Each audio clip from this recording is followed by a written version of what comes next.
Saudara Presiden Prabowo Subianto berjanji akan mendukung proses pembahasan dan percepatan pengesahan rancangan Undang-Undang Perampasan Aset. Lalu apa langkah konkret pembahasan aturan perampasan aset ini? Kita bahas bersama Sodeson Tandra, anggota Komisi 3 DPR RI dari fraksi Partai Golkar dan peneliti Pusat Kajian Anti Korupsi PUKAT UGM, Zainur Rahman. Bung Deson dan Mas Rohman, selamat malam. Selamat malam. Selamat malam. Baik. Mas Rohman. Ya. Salam warahmatullah. Bung Deson, ini tadi kita sudah simak bersama di berita pengantar. Pak Presiden bilang enak aja udah nyolong nggak mau membalikin aset katanya. Gue tarik aja deh kalau gitu. Meskipun dengan gayanya yang sedikit berkelakar tapi menurut saya ini cukup keras begitu untuk menegaskan bahwa RUU perampasan aset ini penting untuk dibahas di DPR. Tindak lanjut dari DPR gimana? Kapan didorong masuk prioritas prolegnas? Bung Deson. Ya, terima kasih. Jadi pernyataan Presiden itu kan pernyataan politik Ya. pemimpin negara. Tentu Presiden di dalam koalisi ini kan sangat besar. Ya, kami dari Partai Golkar kan juga bagian dari koalisi. Ya. Sehingga kami menanggapi pernyataan Presiden itu secara serius.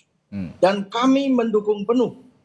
Ya, tentu kami pasti yakin bahwa pimpinan partai akan menginstruksikan kepada alat kelengkapan partai di DPR yaitu fraksi Golkar untuk ya menerjemahkan ya pidato Presiden tadi ya secara teknis di DPR nanti. Kira-kira demikian. Oke.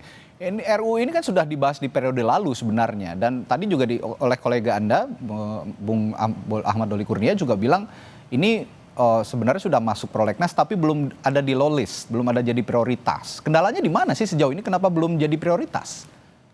Kami melihat bahwa ini tidak ada kendala. Ini cuma masalah teknis, ya. Oke. Nah, menurut kami inilah saat yang tepat. Kenapa demikian?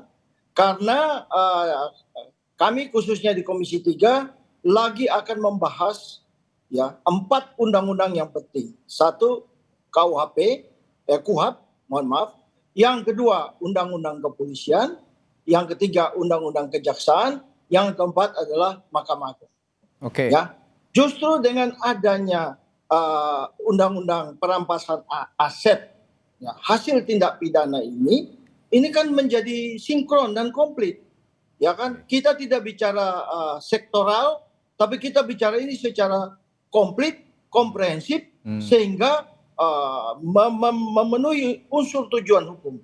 Kepastiannya ada dan keadilan bagi seluruh pihak di dalamnya. Misalnya kita kemudian melihat bahwa Undang-Undang Perampasan Aset ini kan sudah disebutkan dengan jelas hasil tindak pidana.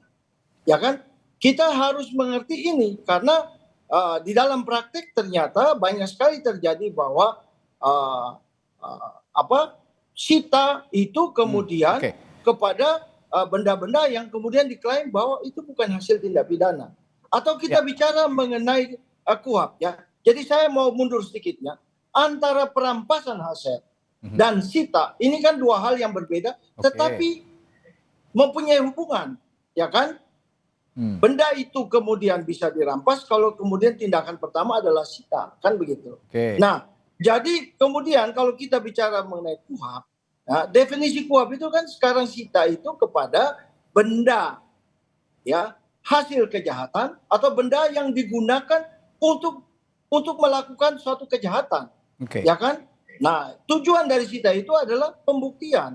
Padahal kemudian kalau kita melihat mengenai undang-undang pencucian uang, kita melihat mengenai undang-undang korupsi yang sudah disahkan, hasil dari sita itu harusnya kemudian dirampas untuk kemudian memulihkan kerugian keuangan negara. Sehingga dari 4 undang-undang yang RUU yang sedang sekarang kita bahas ini, kalau ditambah lagi dengan RUU ya perampasan aset hasil tindak pidana, ini kan menjadi sinkron.